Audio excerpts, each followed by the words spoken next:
Das sagenumwobene Japan. Ich habe meinen Traum erfüllt. 3 Monate Japan, 3 Monate krasse Erfahrungen, eine komplett andere Kultur und Welt kennengelernt. Ich fasse euch in diesem Video die 15 Tipps zusammen, die ihr auf jeden Fall wissen müsst, bevor ihr nach Japan kommt. Schreibt euch die auf, beachtet sie, befolgt sie, es wird euch euren Urlaub leichter machen. Japan ist einfach nur geil. Let's go. Fangen wir ganz klassisch einfach mal mit der Abreise an. Also, wenn ihr nach Japan kommt, müsst ihr darauf achten, dass euer Reisepass mindestens 6 Monate noch gültig ist zum Zeitpunkt der Abreise. Also nicht Einreise, zum Zeitpunkt der Abreise muss euer Reisepass noch 6 Monate gültig sein. Kümmert euch früh genug darum. Das Geile ist, dass deutsche Staatsbürger in Japan 3 Monate ohne Visum bleiben können, beziehungsweise Visa on Arrival. Ihr müsst euch um nichts kümmern. Kauft euer Flugticket, steigt ein und los geht's. Die am häufigsten gestellte Frage ist auf jeden Fall die, wie teuer ist Japan? Ich kann dazu sagen, ja, Japan ist etwas teurer, aber ich habe dafür so einen Spruch gefunden, Japan ist Asien teuer, nicht Europa teuer. Zu den Preisen mache ich nächste Woche nochmal ein Video, wo ich wirklich auf jeden einzelnen Cent eingehen werde. Deswegen schön abonnieren, damit ihr das auch nicht verpasst. Aber so teuer ist Japan nicht. Macht euch da keine Sorgen. Kommen wir zum Thema Kreditkarte und Geld. Als erstes einmal steht im Internet voll oft, dass man nicht mit Kreditkarte bezahlen kann, was gar nicht stimmt. Man kann wirklich in den meisten Läden, wenn man nicht gerade im tiefsten Dorf ist, mit Kreditkarte zahlen. Selbst im tiefsten Dorf gibt es Läden, wo man mit Kreditkarte bezahlen kann. Bargeld kann man auch immer in 7-Eleven, Family Marts oder Lawsons, in diesen Läden, in diesen Convenient Marts abheben. Und das empfehle ich euch auch. Als erstes einmal akzeptieren die jede Karte. Hinzu kommt, dass die pro Abhebung irgendwie nur so um die 1 Euro Gebühren sind. In Wechselstuben, also in Wechselbüros, sind die Gebühren viel höher. Wichtig ist aber halt, dass ihr eurer Bank vorher Bescheid sagt, damit eure Karte auch fürs Ausland geöffnet ist und damit sie die auch nicht irgendwie sperren, weil auf einmal in einem fremden Land so viel Geld abgehoben wird. Kümmert euch darum. Und des Weiteren Apple Pay und all so eine Sachen, mobiles Bezahlen, ist hier total ausgebaut. Was ich an Japan so mag, ist, Japan hat wirklich alles zu bieten. Der Meer, Berge, Wälder, Stadt, traditionell, Big City Life, kleines Dorflife, die haben wirklich alles. Ihr könnt hier Trekking machen, ihr könnt hier am Pool chillen, alles. Japan hat wirklich alles zu bieten. Dementsprechend solltet ihr euch aber auch Kleidung mitnehmen. Macht euch schlau, was ihr vorher machen wollt. Wie gesagt, man kann ja auch Trekking machen, wer in Japan denkt. Ich hätte niemals an Trekking gedacht. Okinawa, ich packe euch mal hier den Link hin zu meinem Okinawa-Vlog. Meer, Sommer, Sonne, Sonnenschein. Hätte ich auch niemals gedacht. Packt dementsprechend Sachen ein. Wanderschuhe, Badehose, Handtücher, Strandhandtücher, Schnorcheln, perfekt hier. Packt ein Schnorchelset ein. Packt schicke Sachen ein für Big City Life. Packt euch gemütliche Sachen ein für Dorflife. Worauf ihr Bock habt, Japan hat alles zu bieten. Was ich euch auf jeden Fall empfehlen kann, ist, in Japan ist der Kimono und Crocs total Mode. Kimono, es ist hier halt, Japan ist ein warmes Land. Ich habe mir Japan nie als warmes Land vorgestellt. Wir hatten teilweise 36 Grad und da kann ein Kimono richtig helfen. Das ist einfach luftig. In die Crocs kannst du ganz einfach rein und raus. Man schwitzt nicht drin. Hier tragen so viele Menschen Crocs. Und auch wenn ihr ein Kimono trägt, ich habe es nie gemacht, aber es wird euch keiner schief angucken. Eine Kleinigkeit, um die ihr euch vielleicht vor der Abreise schon kümmern solltet. Man kann es auch easy hier in Japan kaufen, aber kommt drauf an, wann ihr ankommt, ob ihr damit Zeit verschwenden wollt oder nicht. Holt euch einen Adapter. Ich zeige euch mal, was für ein Adapter das sein muss. Blendet euch das hier ein. Wisst ihr was? Ich packe euch sogar einen Amazon-Link unten rein. Ohne die Adapter kommt ihr hier nicht weit. In vielen Ländern war das so in den Hotels, dass sie dann auch die europäischen Anschlüsse hatten. In Japan nicht einmal. Ohne Adapter kommt ihr hier nicht weit. Stellt euch vor, ihr kommt nachts an, Akku leer, seid im Hostel, Hotel, wie auch immer. Akku leer. Ihr habt keinen Adapter. Wenn ihr Glück habt, haben die einen. Wenn nicht, geschissen. Deswegen kümmert euch da vorher drum. Adapter und was auch mein Leben gerettet hat, Verlängerungskabel. Verlängerungskabel in den Adapter, rein in die Steckdose und du hast richtig viele Steckplätze. Macht euch darauf gefasst, dass hier nicht viele Leute Englisch können. Mich hat das auch schockiert.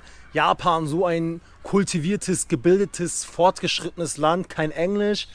Ist tatsächlich wirklich so. Aber es liegt nicht daran, dass die Japaner ein scheiß Schulsystem haben oder dumm sind.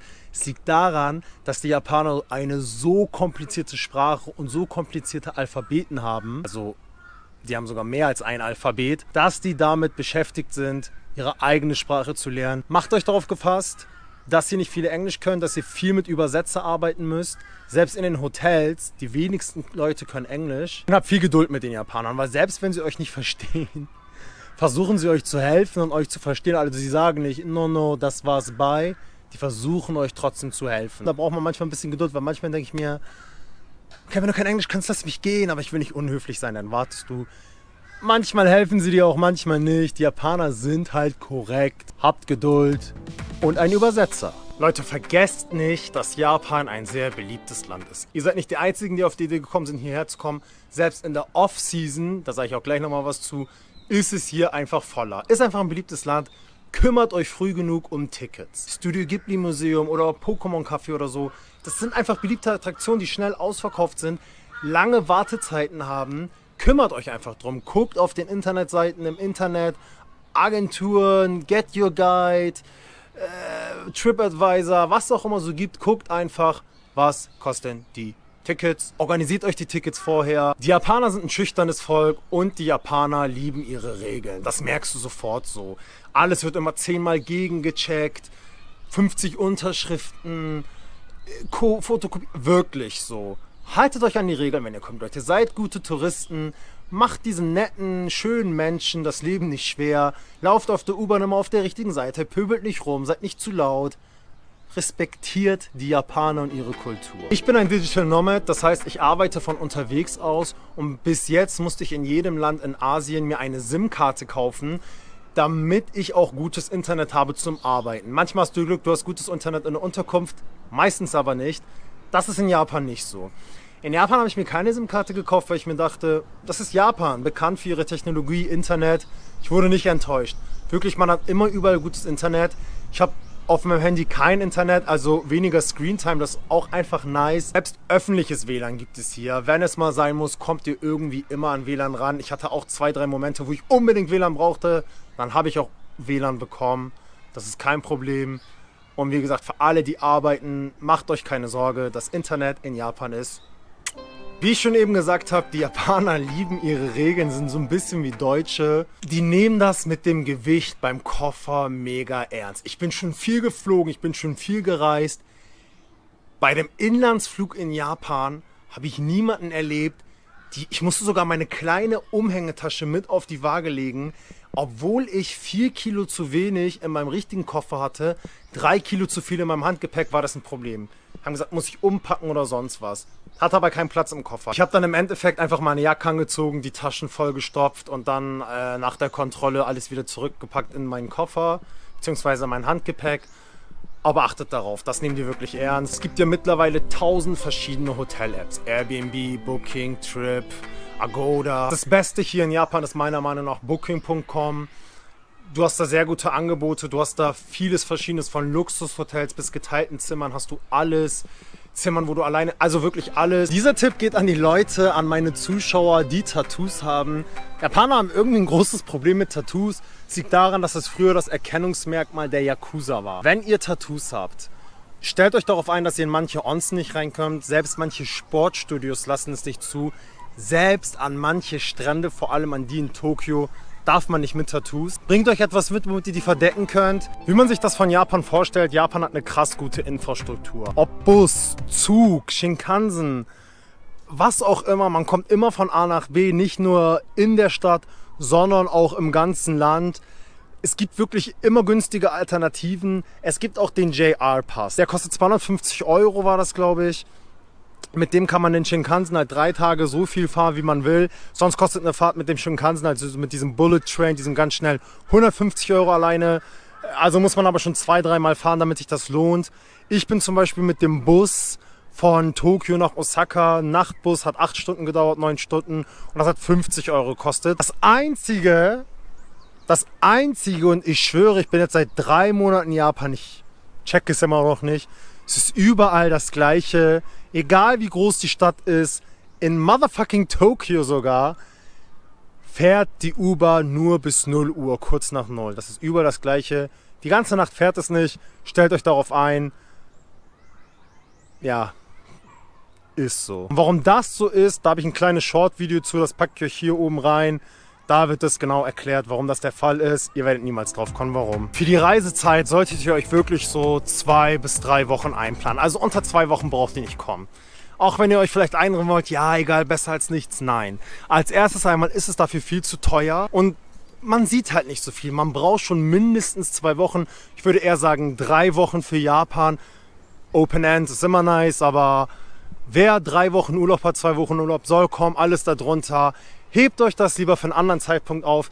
Wenn ihr euren Traum Japan schon erfüllen wollt, macht es vernünftig und plant auf jeden Fall 2 bis 3 Wochen ein. Die Hauptsaison in Japan ist von März bis September. Da ist das Wetter immer gut, keine Regentage, aber es ist natürlich auch etwas teurer. Ich bin in der Off-Saison gekommen. Ich war erst Ende August hier. Ja, ist noch ein bisschen in der Season, aber schon Richtung Ende Off-Season und bin jetzt halt immer noch hier. Es ist Oktober. Ich habe 5, 6 Regentage habe ich mitbekommen, was kein Problem ist, wenn man wie ich 3 Monate hier ist. Aber wenn man nur 2, 3 Wochen hat, sollte man schon in der richtigen Saison kommen, damit man auch das gute Wetter mitbekommt und nicht von den Regentagen eingeschränkt ist. Zu guter Letzt mache ich noch mal ganz kurz Führerschein. Wer in Japan Roller oder Auto mieten will, braucht seinen internationalen Führerschein, aber das reicht nicht aus. Ihr müsst den Führerschein auch übersetzt haben. Entweder euren eigenen Führerschein oder den internationalen Führerschein. Mein Cousin, ich habe es jetzt nicht gemacht, mein Cousin hat seinen Führerschein aber auch einfach hier in Tokio übersetzen lassen. Das ging dann auch. Das hat nicht viel gekostet, das hat 3000 Yen gekostet und das hat ein paar Stunden gedauert. Also es geht wirklich schnell. Im Internet steht, dass das ein paar Tage dauern kann. Kommt vielleicht auch immer drauf an, wie viel Glück man hat. Meine Erfahrung ist, es ging mega schnell.